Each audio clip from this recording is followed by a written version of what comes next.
ina son malam ya bani shawara, mijina ne idan ni ban nuna na neme shi ba to ba zai kusance ni ba ko da za mu kai wata. Ta faɗi sunanta daga jihar Borno, shine take sunan malaya ba ta tuna.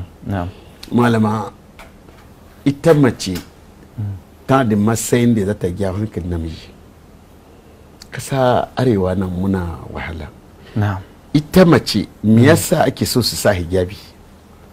A ce ba za mu sa hijabi ba.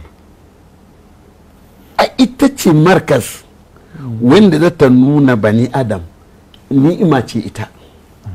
Ta wata baiwa da Allah ya bata. Shi sa ka ce sa hijabi. An ce ba sa hijabi mana za zaman lafiya. Malam namiji a kwatanto ma wani namiji a hijabi ba zai kyau malam. Su saboda kyau da siffa irin tafiyansu.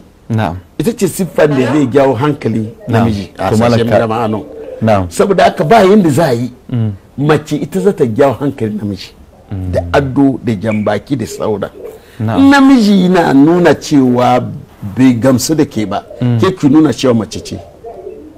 Wannan shine ba ce in addinin ba biki ake ba wajen aure. Ki jawo hankalinsa yau kuma ita shi mai jawo hankali ke, wannan ba daidai ba ne. Ba biki ake yi ba.